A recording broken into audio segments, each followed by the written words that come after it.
Welcome everybody. This is the Monday of the Sunday before, and yesterday I was on board Falcon. Now Falcon normally sits in this space here, but this summer she's been doing a big tour round the UK from here on the River Nene in Oundle all the way up to Northampton, then over to Braunston, down to Oxford, up to Lechlade, and then the whole length of the River Thames, and I joined them at Teddington to go down the Tidal Thames just as far as Brentford. And it was a really great trip, and that's coming up next.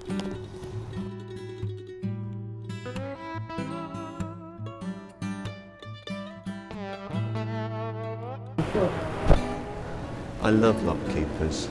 Well, I do too. I'm wondering if it's got a view about which side. No one's seen that. I don't know. There's a few of them there, aren't there? Yeah. 7 minutes late, so you'd be just about cock on. There you go. Cock on. Cock on. With Yorkshire, I'm careful talking all Yorkshire.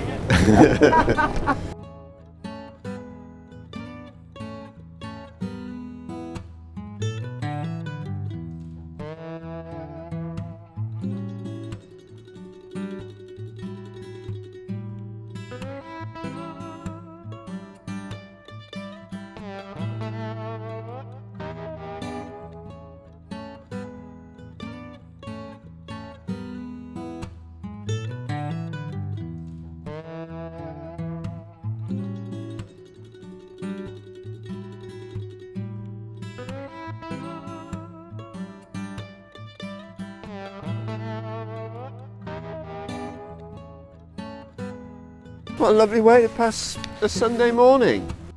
Way past Sunday morning. So this is the Tidal Thames. Yeah. Woo.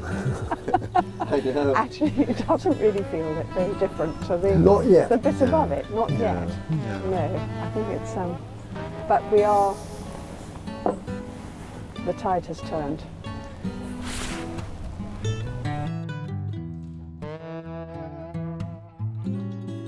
We haven't charged up on a point since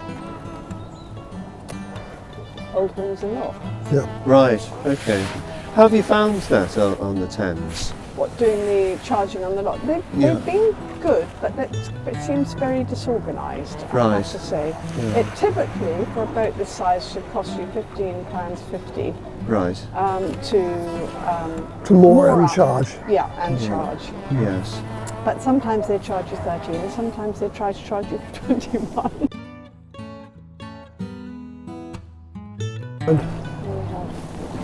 Oh, we've got an 8.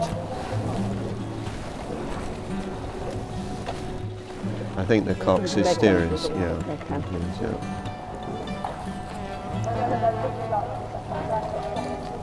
So you've had a big trip this summer, really, all in all? Yes, we have. Yeah, we've come. I mean, this time we've left Oundle. We've gone up, come down the Oxford, went to the Capri Fairport Convention Festival. Oh, you were there for that? We went through it when it was happening. We're a bit young for it, actually. I have to say it was extraordinary to see so many 1970s clothing out, all the tie-dye. Yeah. Same tie-dye, same sandals, same hair and buns, but it's all grey. But they were all loving it. They loved it. 18,000 people there. Yeah. It was huge. It was fun.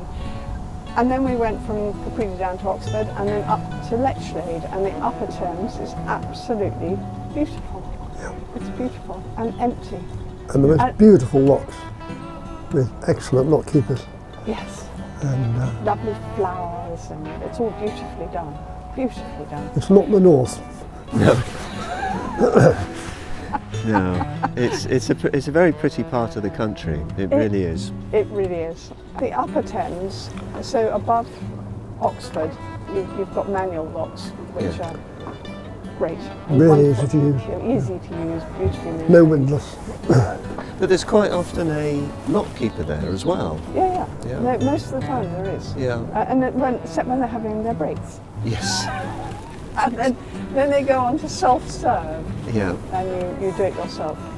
So which bit of the Thames did you enjoy the most?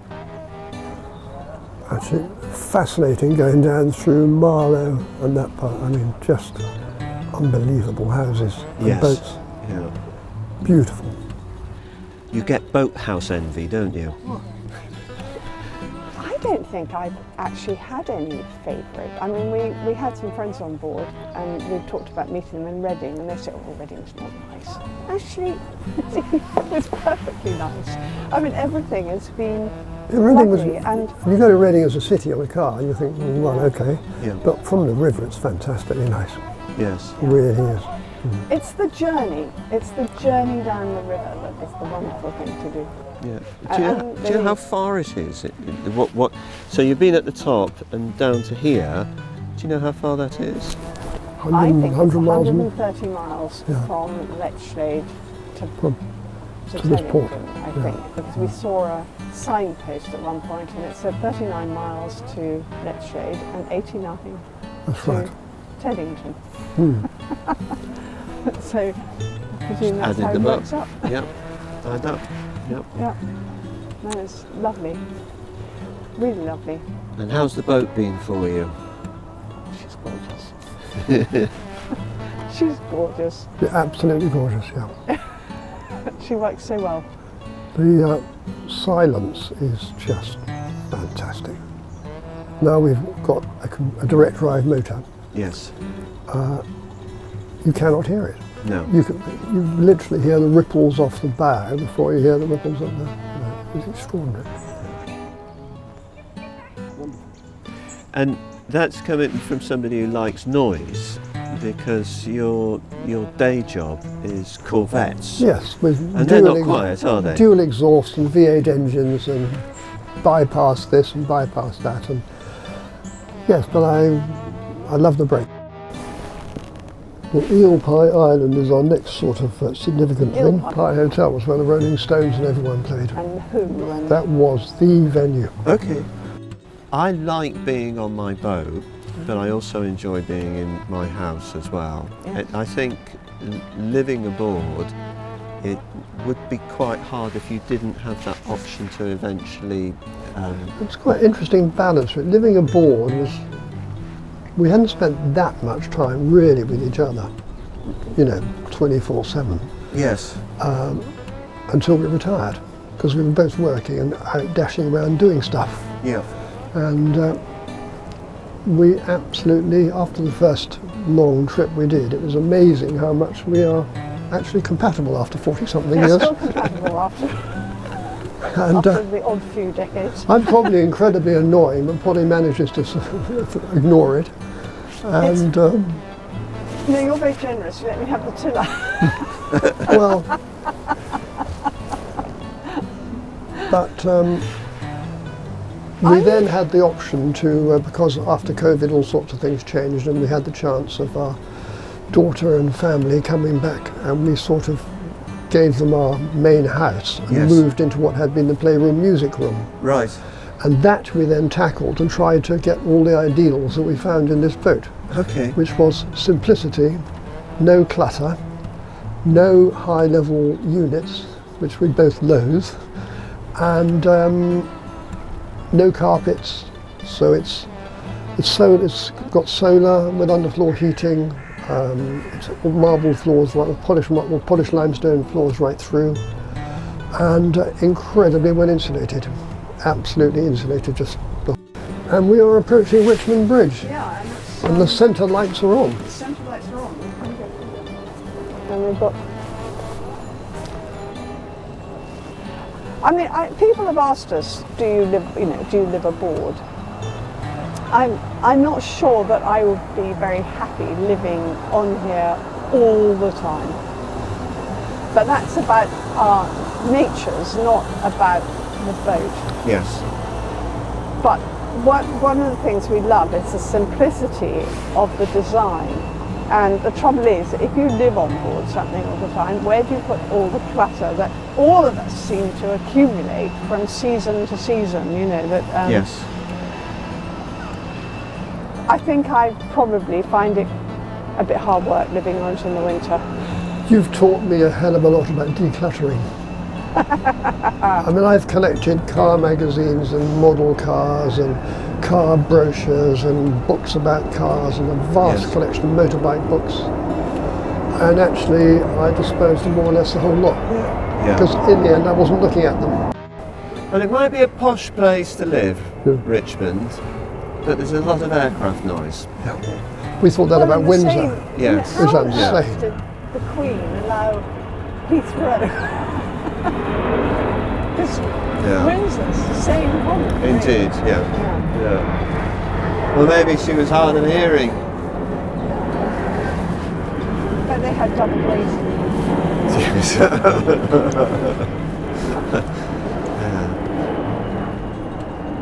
It's a nice little balcony there in the roof. Yeah. I like that. Watch the world go by.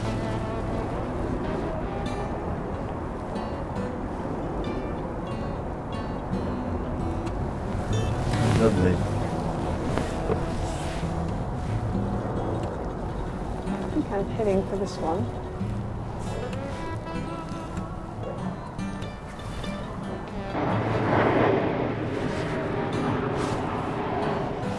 So this is the bridge where the wheels lift up into the footbridge. That's it, yes.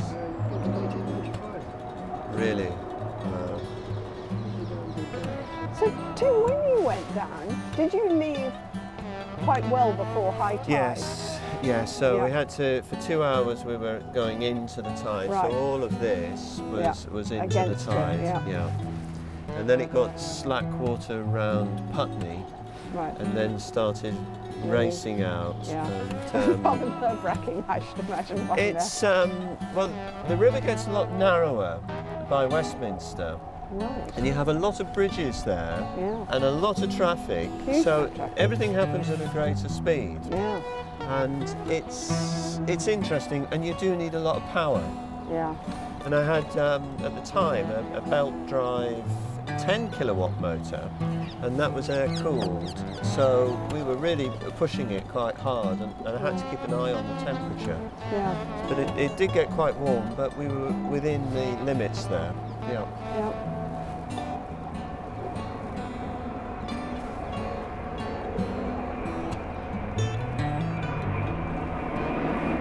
Pretty bridge, isn't it?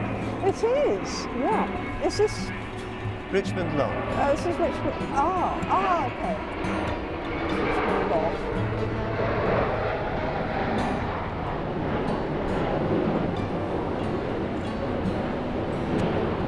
So it must go down and turn.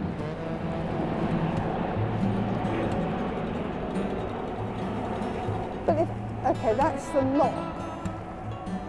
And that's not the weir. The weir's further on. The weir is, that goes up and down. Later in the day, that will be dropped. You'll only be able to use the Where lock. does it get dropped from? You can see all the mechanism as we went through. I just filmed it. Oh, right. Okay. Which way is he going? Yeah. Heading over. So we're through all the obstacles. Yeah. So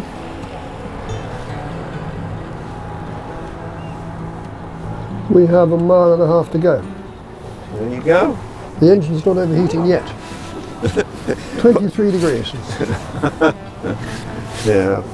According to Mothership Marine, if you can believe them. Yeah. 0.9, 0.9. and we got 84%. 84%, and coming through the solar is actually 300 watts. Wow, on this Not bad. cloudy day. So this is Isleworth 8, and Isleworth is a home of Penguin Books, of course. Who's at the home of? Penguin Books, or Isleworth. I You don't- knew that, didn't you, Polly? We're now here, darling. Tom knew it. And we're on our right is Kew Observatory, and then Yes, and then we're there. No, it's Tim, so how's this development with lithium batteries going? well. I think lithium batteries are great. However, they're very expensive. They're a third of the weight. So on a boat like this, which is a displacement craft, I don't think you need it. And the batteries that you have on here really do everything that they need to do and give you the weight and the ballast that you need, they'll last 12, 15 years, and it's what you'll get from a lithium battery. But the main difference is, apart from the weight, is the charge efficiency. So the charge efficiency on a boat like, on batteries like you've got, the lead carbon ones, is something like 95%. So that means if you put in 1 kilowatt of power, you'll only be able to store 950 watts of power in it. Yes. Whereas with the lithium batteries, it's more like 99%, which is good. And also you can discharge it well. You can go lower, but you can go low on these, but you can't do it very, very often. No. Whereas with the lithium batteries, you can go down to 10% regularly. Are you navigating, Tom?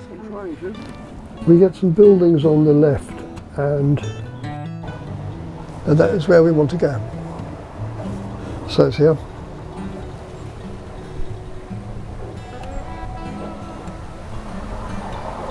Sound the horn.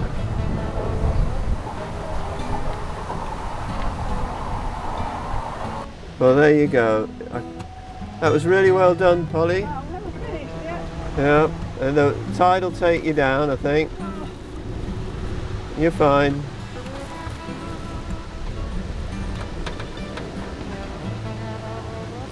Most important thing is you didn't end up bashing into those boats there. No, you're fine. So, was that frightening? No. It's much more it's about the fact you don't know what's Haven't done it coming up. before. And it's the same, I think, the whole way down the Thames. Well, the time officially is 11:15. So that took, was it an hour and a quarter? Oh, we've done that now. Tick. I know, Tick. Well, thank you, Jim. Yeah, I'm not. There was a certain amount of jubilation on board the Falcon when When you said you were coming. we are solar. Where do you charge it up at? Sunshine. Well, if you leave it for a day, you come back and it's charged. In between May and September. And then we also charge up at marinas sometimes, and we've got a generator. We've got a generator, yeah. Well, we're covered.